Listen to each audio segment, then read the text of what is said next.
Hola, hola, hola amigos, ¿cómo están? Bienvenidos una vez más. Video largo, video resumen, video repaso, video con adelantos.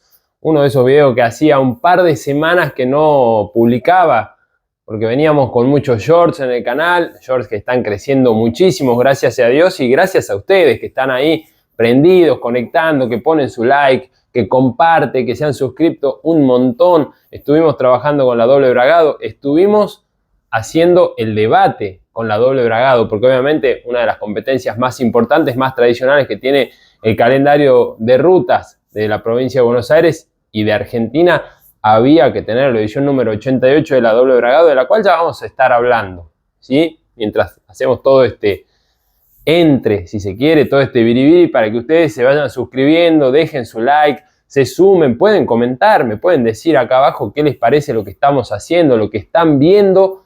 Y obviamente de esa manera seguimos conectados y seguimos charlando y nos vamos acomodando. Vamos a arrancar, como les dije, con la doble bragado, pero vamos a hablar también de lo que ha pasado a nivel internacional y de lo que se viene a nivel internacional, porque estamos a las puertas del Tour de Flandes, Ronde van Vlaanderen, como le dicen en Bélgica, y después se nos va a venir una semana después la mítica, la histórica, la París-Roubaix, esa carrera que todo el mundo quiere ver, que todo el mundo quiere estar, que quieren llegar a ese velódromo histórico que tiene Roubaix ahí en el norte de Francia y que obviamente este año va a tener un condimento muy, pero muy especial. Y ya se lo vamos a contar, aunque ustedes seguramente ya lo saben, pero ya lo vieron publicado por ahí, ya lo habremos comentado en algunos otros videos y hay tantas cosas de las cuales vamos a empezar hablando, como les dije, la edición número 88 de la doble bragado, una competencia histórica para el ciclismo argentino, histórica también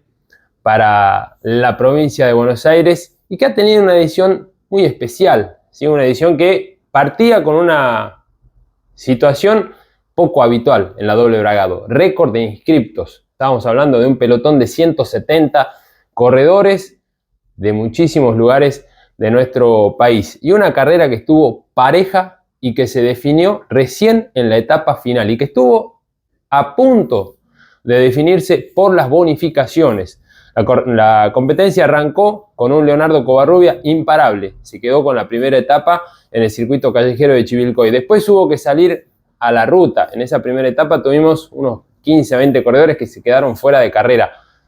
Habría que analizar, ¿sí? Es cierto, un circuito callejero no es lo mismo que competir en la ruta, muchos que por ahí pinchan, empiezan a perseguir desde recién arrancada la carrera, por ahí la vara a la hora de medir cómo hacemos para dejarlos afuera o hacerlos entrar es como que habría que flexibilizarlo un poco, quizás en este tipo de competencias, cuando las pruebas de ruta se tienen que meter en los circuitos, producto de que cada vez es más difícil, no solo en Argentina, sino en un montón de lugares, conseguir los permisos para poder salir a la ruta. Estamos hablando de una provincia de Buenos Aires en donde hay pocas rutas alternativas.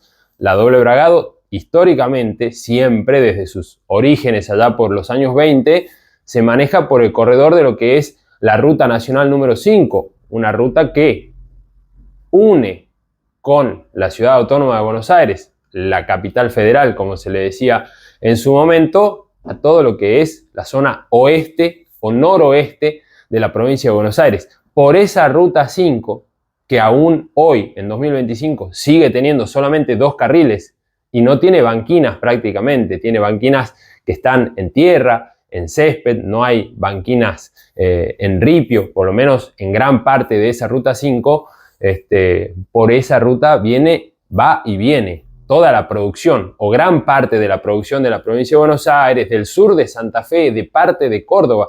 Entonces, claro, cortar eso para hacer una carrera de bicicletas es realmente muy, pero muy complicado al día de la fecha. Por estas situaciones que los eventos se tienen que meter en las ciudades, tienen que ir a parar en un circuito y lamentablemente las reglas del juego cambian. El corredor no se adapta de la misma manera al circuito que a la ruta.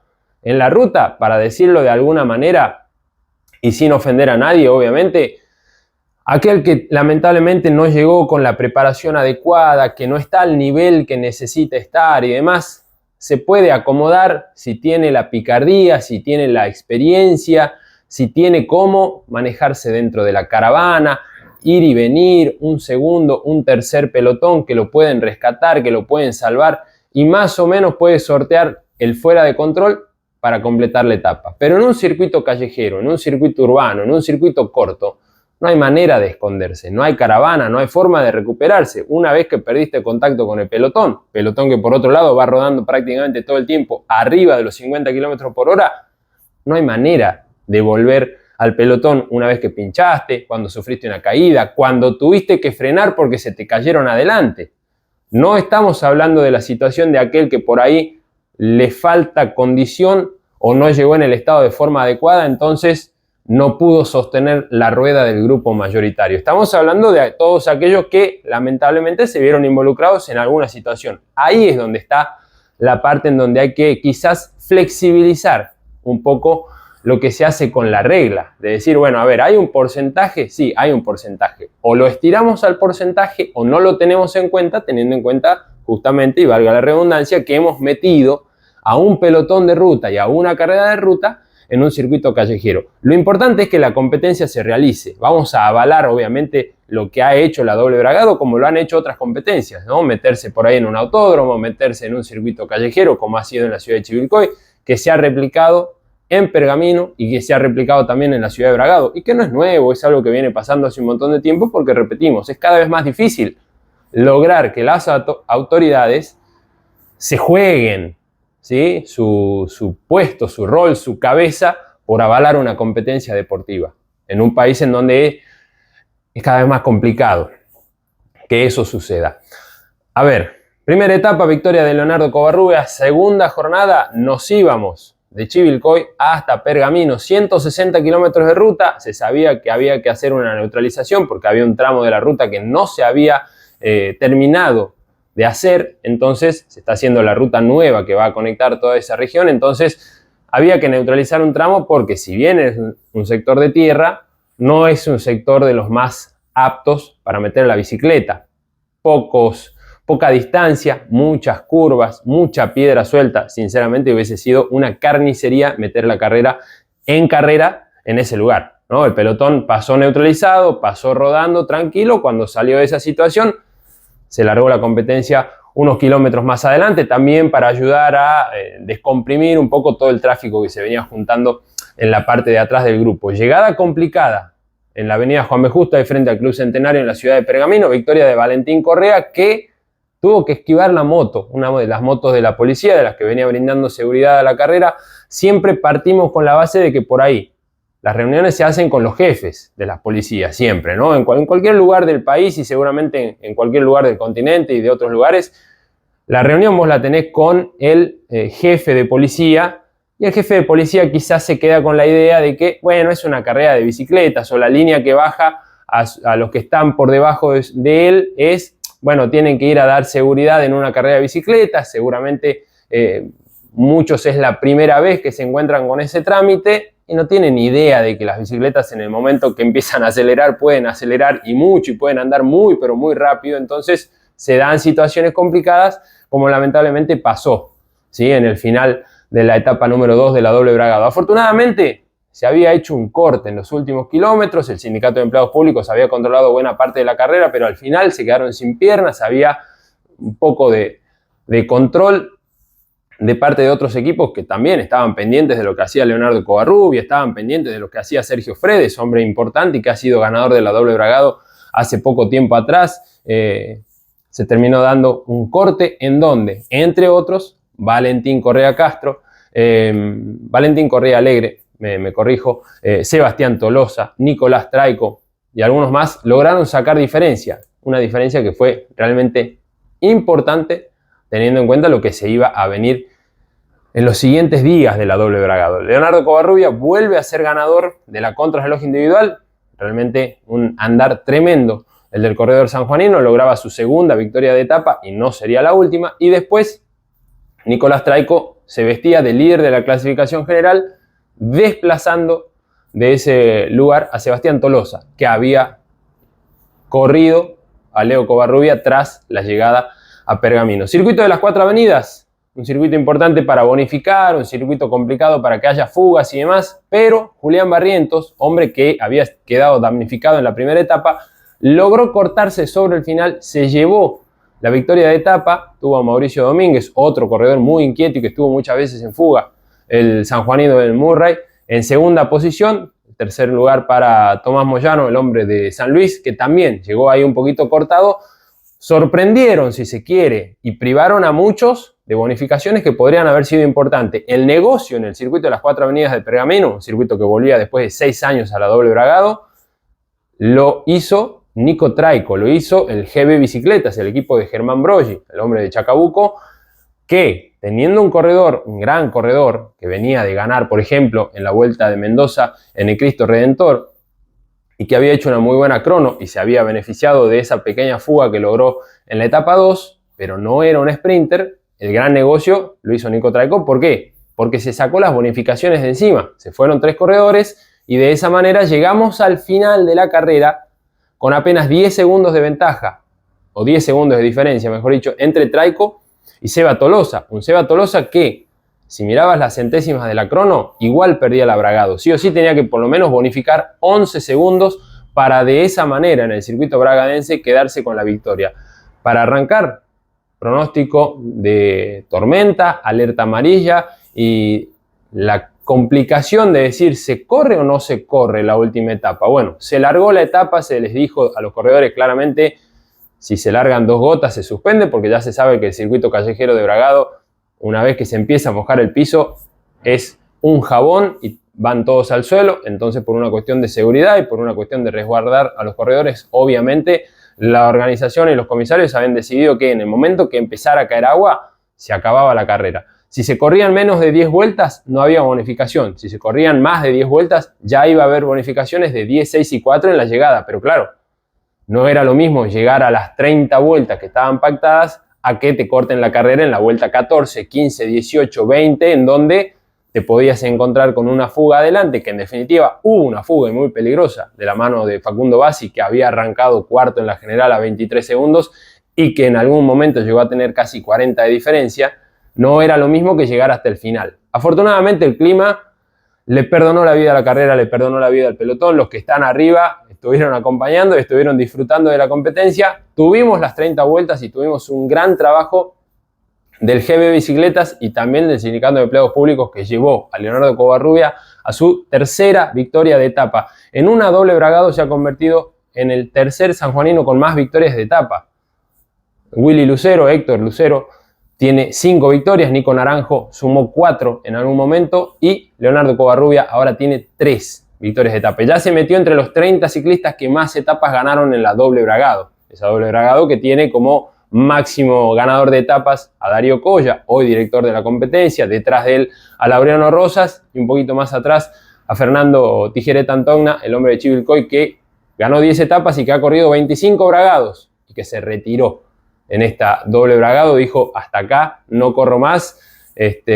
Así que veremos en qué funciones los encontramos en las próximas temporadas. Otro que corrió 25 bragados fue Norberto Titi Expósito, el corredor de Bragado, justamente el corredor local, que lamentablemente no pudo completar esa última etapa. Tuvo una caída cuando quedaban unos 200 metros para finalizar la competencia, un roce en el sprint con otro corredor, se aplaudieron, lamentablemente fue al piso, no la pasó del todo bien porque obviamente fue una caída a muchísima velocidad en el circuito callejero, que sabemos todo lo que eso implica. Por suerte, después de haber estado en una observación un poco más de 24 horas, justamente por el golpe en la cabeza, salió y se encuentra recuperándose. La plaqueta que le tenía preparada la Muni por sus 25 doble bragados la recibió Joaquín Expósito, el sobrino del Titi, que también estuvo en competencia y que llegó.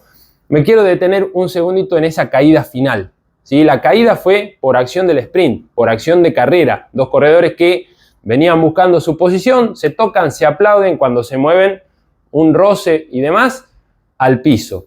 Hasta ahí venimos bien, ¿sí? Porque eso puede pasar. Pero hubo mucha gente que venía atrás de la caída, que encontró que no había, mejor dicho, encontró que había espacio hacia el lado izquierdo. Entonces empezaron a abrirse hacia el lado izquierdo. Lamentablemente para Pablo Rey, hacia el lado izquierdo, se encontró con gente que trabaja en el ciclismo, que está en el ciclismo hace muchísimo tiempo y que al día de hoy todavía no nos explicamos qué hacían en el medio de la calle. Estaban en el medio de la avenida por donde se venía disputando un sprint a más de 60 kilómetros por hora.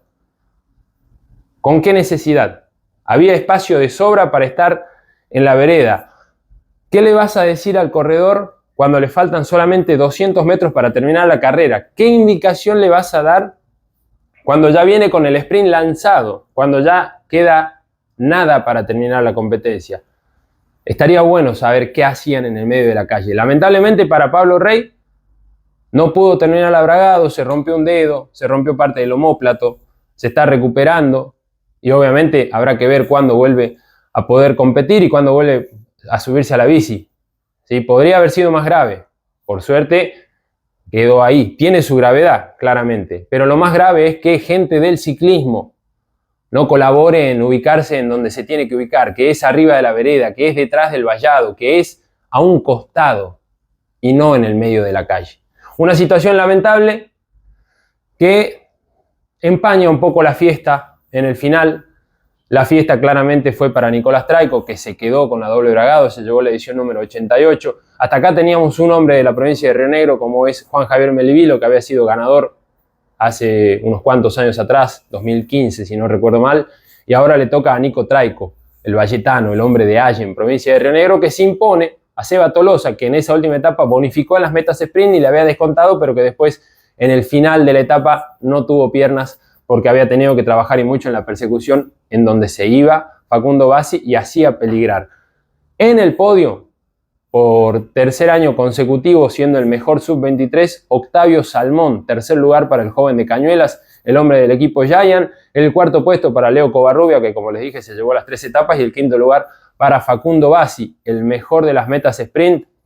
El título se lo queda Sergio Fredes, por delante de Gonzalo Romero, el hombre del Murray Vanguardia, que estuvo ahí peleándole a un corredor que ya sabemos lo que es el oriundo de Ranchos en la provincia de Buenos Aires, y el GB Bicicletas de Chacabuco se consagró como el mejor equipo. Una competencia muy linda, muy interesante, muy pareja y en donde vimos acción hasta el final. Eso es lo más importante. Pero vuelvo a repetir, la fiesta se empañó un poco con esta caída final que en definitiva fue generada por gente del ciclismo. A ver, hubo alguno que se cruzó de una vereda a la otra cuando el pelotón ya venía lanzado, que tampoco se entiende muy bien por qué te cruzás de vereda, por qué cruzás la calle justo en el momento que viene el pelotón lanzado. Pero bueno, afortunadamente esos que se cruzaron, que también tuvieron su parte de irresponsabilidad, no generaron una caída. Lamentablemente la caída la termina generando gente del ciclismo, gente que sabe cómo se juega este juego y a qué velocidades viene el pelotón. Cerramos el capítulo de la doble Bragado y nos metemos en lo que tiene que ver con el ciclismo internacional, porque ha habido victoria importante de Lorena Wibbs, la corredora neerlandesa. Llegó a los 100 triunfos, llevó unos cuantos triunfos en esta temporada y llegó a las 100 victorias en la Gent-Wevelgem, competencia que se desarrolló el último fin de semana. A ver, es la séptima mujer que logra más de 100 victorias como ciclista profesional. Es la segunda que más rápido lo hizo. Marianne Vos, que sigue compitiendo y que tiene más de 250 triunfos profesionales, los consiguió en 5 años y más o menos por ahí anda la cuenta. Lorena Wibbs en casi 7 años. Realmente un trabajo impresionante el que logró la corredora neerlandesa. En esa Gent-Wevelgem y con un ataque a 70 kilómetros de meta, el ganador por tercera vez fue Mads Pedersen, hombre que claramente sigue demostrando que tiene una victoria de monumento entre sus piernas, pero hay que ver si se le da, porque está coincidiendo con una generación de cracks que es bastante complicado poder llegar a esos grandes títulos. Pero Mads Pedersen logró su victoria número 50 en la Gent-Wevelgem con un ataque totalmente lejano y logrando casi un minuto de diferencia, en realidad más de un minuto. Se relajó ahí en el tramo final porque ya sabía que la victoria era de él, la tenía en el bolsillo, entonces se dedicó a descansar y disfrutarla. El fin de semana también se cerró una Volta a Cataluña, que ustedes tienen todos los shorts publicados de lo que es Volta a Cataluña con cada uno de los resúmenes. Una competencia que nuevamente, como en 2023, tuvo victoria de Primož Roglič. Una competencia que había puesto un montón de bonificaciones en el camino a lo largo de todas sus etapas y sobre todo el último día que se subía al Alto de Montjuic. Primož Roglič dijo, no me la voy a jugar en las bonificaciones, lo tenía Juan Ayuso, algunos días ganaba Ayuso, otros días ganaba Roglič, Ayuso llegó de líder al final, pero Primož Roglič decidió atacar cuando quedaban 21 kilómetros, sorprendió a todos, sorprendió al corredor español y se terminó llevando una gran victoria de la Volta a Cataluña y confirmando que sigue siendo un corredor a tener en cuenta y un corredor de los mejores. Nos venimos para a través de Flandes, porque como les dije al principio estamos llegando ya al Tour de Flandes. A través de Flandes tuvo entre las damas una gran victoria de Elisa Longo Borghini, que hizo una fuga también desde lejos y fue la ganadora, fue la destacada. La campeona italiana levantó los brazos y fue la mejor. La sorpresa estuvo en la carrera de varones. La sorpresa para todo el mundo. El papelón, si se quiere, del Visma. En algún momento de la carrera, cuando quedaban más de 50 kilómetros, había una fuga. En esa fuga estaba Neilson Powless, el corredor estadounidense que corre para el IF Education. Atrás, aprovechando el viento cruzado, Eduardo Affini, Matteo Jorgenson, Wout van Aert y Thierry Benoit, 4 corredores del Visma, hicieron el abanico, la cerraron al borde, se fueron los 4. El corredor italiano, que es experto en la crono, se puso a trabajar para sus compañeros, abrieron una diferencia importante, alcanzaron a la fuga y en esa fuga el único que aguantó fue Powless.